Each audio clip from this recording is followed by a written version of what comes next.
And we're back again on another Monday video to discuss content, various I things. suppose. Yeah. The almost essence of content. We've talked about Ghibli a lot. This would be a good place to start.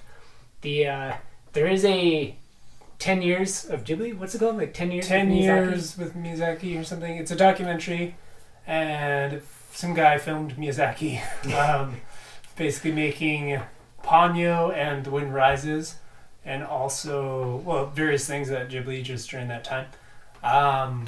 The key thing from that we want to talk about is during that documentation, there are several times where it shows Miyazaki working on something like the initial images or concept work for storyboarding, whatever it is. Ponyo. Yeah. He's creating all the first images of characters and all these things that you'd see in like the art of books. And he's making them... He does a whole bunch. He's designing all the characters and stuff, right? But then there's this one image that at one point in Ponyo, he comes to this image where Ponyo's standing on the fish, and she's like in this pose like this or something. And it's done with crayon, and it's like messier and weirder than his usual kind of art that he was like doing for the concept stuff. And then he saw it, or like he finished it, and he's like, this is Ponyo. This is the image, and this is Ponyo, and all the rest of everything we did now or before this is superficial. And he puts that on the wall, and then the animators come in and they look at it. They're like, I see. Yeah. Yes. It's such an epic moment. And there's another point in the documentary where his son Goro is directing from up on Poppy Hill, and he doesn't want Miyazaki to do the characters, or like he's trying. He wants him to do Goro, himself. Goro wants to do it himself, but he's like basically he then goes to the producer Suzuki, and Suzuki's like, no, this character isn't something that would be a main character. And the protagonist basically isn't likable enough. It's not working. working. He couldn't ship it as it is. It's not going to be. It's not a red or a green light, So Goro's like, I don't know what to do. And then Miyazaki sends him a painting that... Just one image again. One image. And it's Umi, the main character from Up on Poppy Hill, with this stride. And she's going like this, and she's like going on her way to school or whatever. She crosses this bridge, and it's just like landscape. And she's a small little figure. But it has this gesture of just this motion and intensity and this... will. She has this drive behind her. Like you could tell just by like the way she has that stride from the scene it is and all that. It's just like she's a strong character suddenly. She has like this essence about her and this personality just from like seeing the side and back of her head on this single painting. Instead of what was previous was just kind of a depressing character who's doesn't have any life, is kind of just depressed and not an entertaining character to watch for an hour. So like these single images represent so much. They're the things that really that is the story. Like if you can capture it in a story, that pure essence of something, you just get it right, and the depiction's there, and it tells the essence. It's like that thing where if you see the movie and then you see that picture, you're like, that picture it really represents so much of the movie, where other pictures may not. It's like what a good movie poster ought to do, is represent that essence of something. Those particular images are... what are we talking about? Capturing the essence of the content, I suppose. Yeah. So in Magic the Gathering cards... Magic the Gathering, a hard turn into Magic the Gathering. One of the things that they do really well in Magic is you have to know basically the essence of the card, or like what this thing is supposed to depict, like the image of it. A solid example, a really simple one, is Lava Axe. And it's a card that's just supposed to be Lava Axe, and it does like damage or something. It's some thing that just direct damage, and it's a Lava Axe. So it's like, okay. And in the past, they would draw an axe made of lava, and that was it. It was like just a profile. It's like, that's an axe, and it's lava-y. And that was like, it doesn't capture the essence. It says exactly what it is. You can't mistake it for anything else. But it doesn't capture the essence of, or any of the almost character in properties it at all. or It'd be like if you drew Umi, it's like, yes, that's the character. Yeah. But then you show her doing strides down this bridge that she walks every day. Then it's like, yes, that is Umi. You don't even see her face, and you get her way more.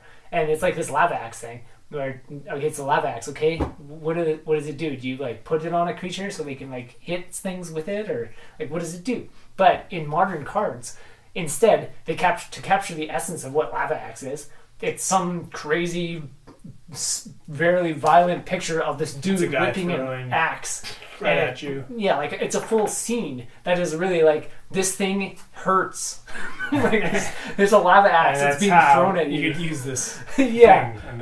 Thing. It shows what the content is and what that thing actually represents. And with every Magic card, they're trying to capture that with some painting shrunk down to this size that has like, you know, if you shrink down that Ponyo image, it's a little girl riding some whales, and it's like all dark, and then she's like a little red dot, and there's some water and stuff. And it's like cool. If you see Umi, she's like taking a long stride, and there's this bridge, and it's like a full scene. Live axe, it's this full scene of somebody like violently whipping an axe towards the viewer of the card or whatever. Like it's capturing this stuff. So yeah, content, capturing what's actually there. Another thing Magic has done over the years is they took their landscape cards and instead of adding all the details, writing about what the landscape cards do. Keywords, basically. They call those keywords. Keywords, explanation. They've grown the image to be the entire size of the card, so you just have like a big forest instead of a small forest with writing about, hey, this is a forest and this is what it does. Because people have played Magic enough and that you can just... This is a land. You know by now what this does, and I mean, if you don't know, you can just read it on the side, and then you know, and you can look at the card. Yeah.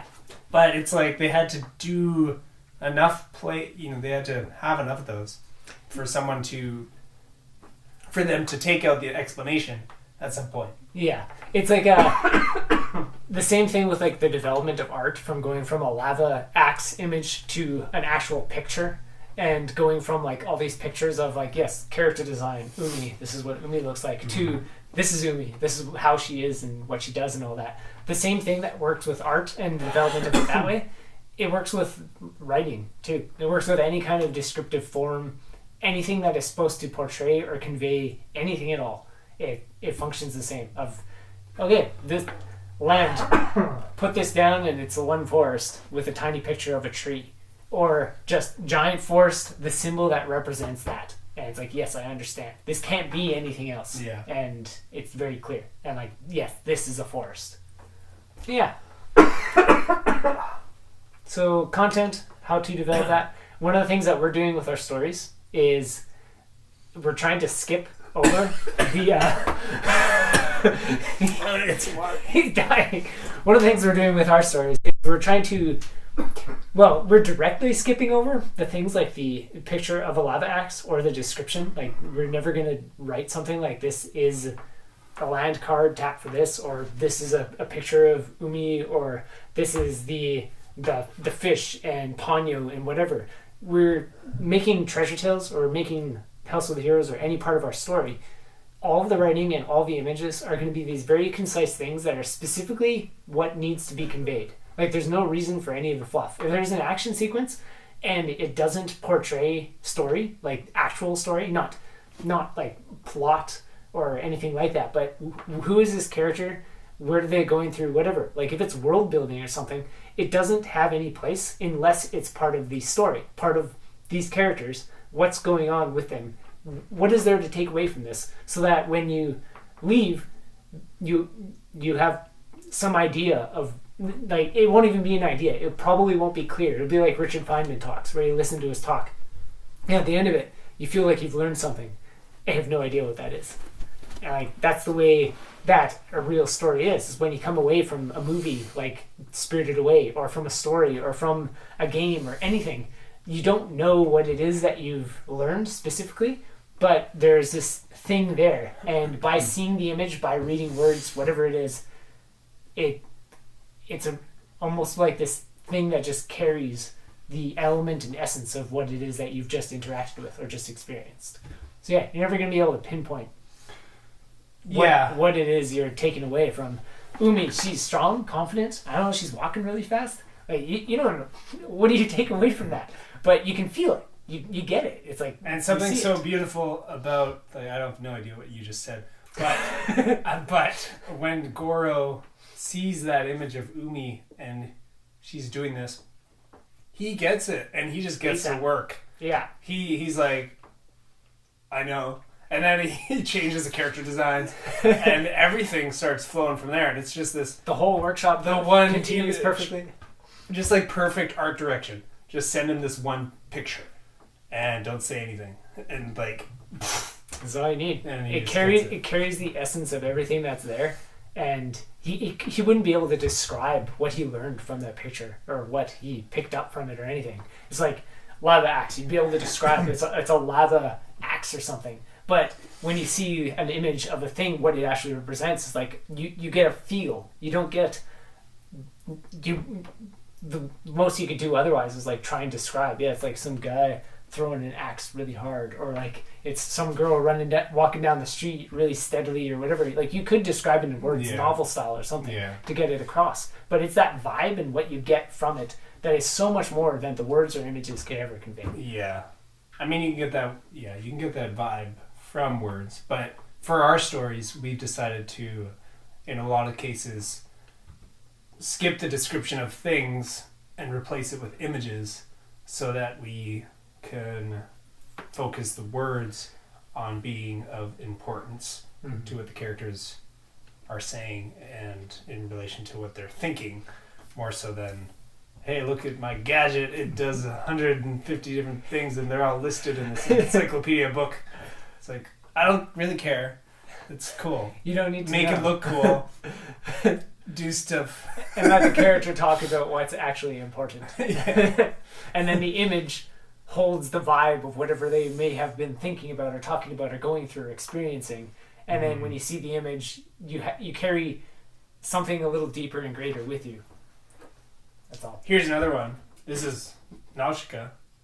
Oh no, the camera stopped. No.